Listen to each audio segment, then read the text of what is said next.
we are completely overcomplicating mental health and personal growth. There's so much advice out there, and I'm sure you've seen it, you've heard it, and a lot of it is very conflicting about different tools, different techniques, maybe medications, different things that we need to change to fix ourselves. And I think it's a lot simpler than that.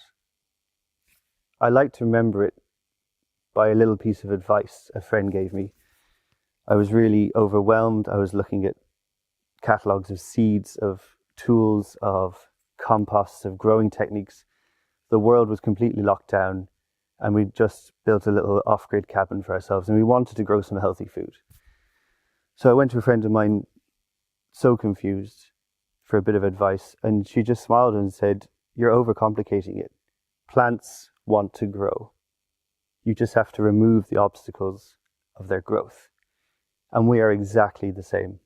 The organism, this thing that we live in, that we are, wants to grow, wants to be healthy. But we have blockages. And sometimes we're not even aware of the blockages. How do they even get there? Well, when we're younger, we have moments in our lives that create wounds that hurt. And 99 times out of 100, there are wounds in relationship. Those are the ones that really stick with us. And if that wound isn't healed at the time, then it just gets pushed aside. We kind of resist it, put it away, put it in the corner, lock the key, and we go about our lives. And then 20, 30 years down the line, we're not even aware of these wounds anymore. We've lost any memory of them. And they are influencing our lives because they're blocking our growth. And it could be in mental or even physical illness or lack of motivation, the thoughts we think, the way we talk to ourselves, all these things that hold us back have their roots in these early wounds.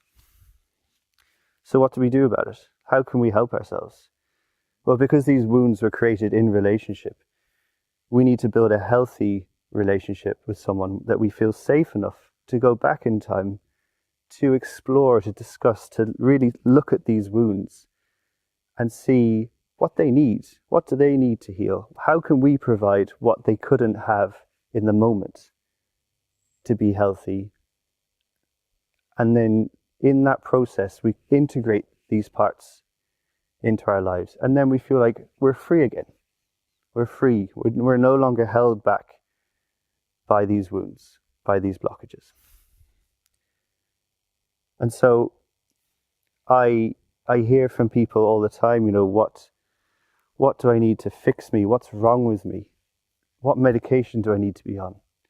What tools, what techniques, what type of therapy? And it's really very simple. We just need to go back to these wounded parts, build a relationship with them, and move forward. And sometimes we need help from a professional relationship, either a coach or a therapist or group work, somewhere where we feel safe enough that we can go back to those wounded times. So if you have any questions, please leave them in the comments about that. I feel like it's important to tell people how simple it really is and what the focus can be, really narrowing down on healing these wounded parts of ourselves. But this is a big topic. This is just skimming the surface. So I'll talk about this more in future videos. But if you have any information, or if you need any more information, please contact me in the comments, or my details are below. And if you're feeling brave, why don't you put in the comments what blocks you're working on at the moment, or what wounds maybe you're aware of that have held you back. And we'd all really benefit from hearing your experience. Thank you.